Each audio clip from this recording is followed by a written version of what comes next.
Hey, I'm Matt at Mr. Maple. And I'm Tim at Mr. Maple. And we're here in the early spring garden to show you one of our very favorite early spring flowering shrubs. This is just an amazing time of the year to check this out. I know you're not catching the scent right now, but it's excellent. It smells wonderful right next to this. And I think it's a plant you're going to want to learn more about. We've been asking for years, people, what are interesting plants that aren't used enough in the landscape? And Edgeworthia chrysantha is one of the top plants people always say, the Chinese paper bush. This is such an amazing plant to use in the landscape and garden. You can see right now this one's in bloom. We have it here in a shade garden. It's a little protected. There's a little bit of an oak canopy here at this place.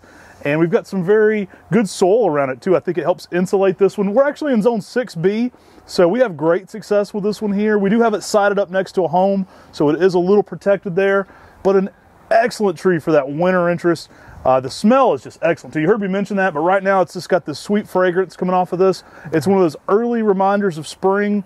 You get to see this in that spring garden as it's just getting close to everything leafing out. And it's one of those things that really just gets you excited to get out and get gardening. Plant this near your walkways. Plant this near your entrance to your house. This is something that in the spring, when the aroma is here, it is something that you just get captured by and excited about spring coming very soon. Yeah, this is the deciduous broadleaf plant. You're going to have some long foliage on this once the blooms drop and it starts to leaf out. So it does make a good screening plant. Definitely shade is the best for this one. We love this plant though for the spring garden. I mean, you can see why.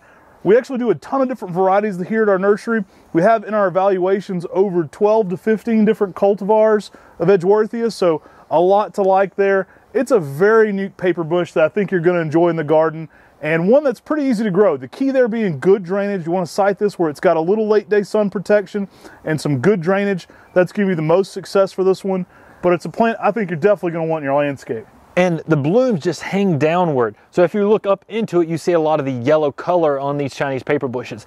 I remember going and visiting Stephen F. Austin University, and Dr. Creech all excited about this plant.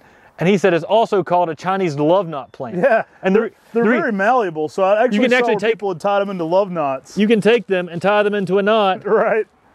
And then the plant grows from there. And they say that knot grows with your love. And so that's a funny little story behind it. Extremely malleable, easy to train and shape into that kind of knot situation. And when Dr. Creech told us that, we looked around the gardens, and he had obviously told a lot of students this because there were a lot of them that had been tied into knots. But it doesn't hurt the plant long term, and it turns into something kind of unique and something different. But this is a very unique winter interest plant that we're here in March, and this is something that adds a lot to the winter landscape and garden. The Edgeworthias, they'll actually end up getting to about 5 feet tall by about 5 foot wide in 10 years, 4 to 5 feet tall, 4 to 5 foot wide. So they make a great tree for a small space, and they're a plant that's going to add just so much with the aroma, the blooms, and then during the summer when the leaves are on this, the leaves are very elongated, almost like a rhododendron, and they're very soft. Edgeworthia chrysantha is a great dry shade plant. The plant can do excellent in dry shade, but I'm actually surprised that you can actually grow this in more sun than people realize. Down at the South Carolina Botanical Gardens down in Clemson, they actually give it a lot more sunlight, and it's thriving and doing well down there as well. This is a plant that does fantastic zone 7 through 10. So Edgeworthia chrysantha is a plant that can grow in a lot of people's landscape and garden. I mean, here we're in 6B. Yeah, we're actually 6B here, and we've had great success with it. I think the siding up against the house has protected a little bit, but we're 6B here for sure. I mean, these trees have actually been through a -9 winter, so they've done extremely well with that. And this is a plant that more people need to use in the landscape and garden. It's a beautiful plant that's going to do well in a lot of people's garden and add an extra aroma and a unique winter interest when the garden is often a little more dreary.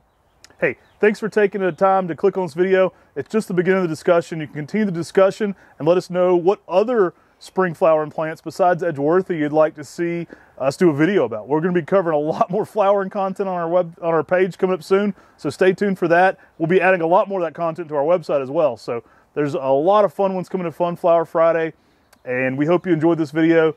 God bless. And have a great day.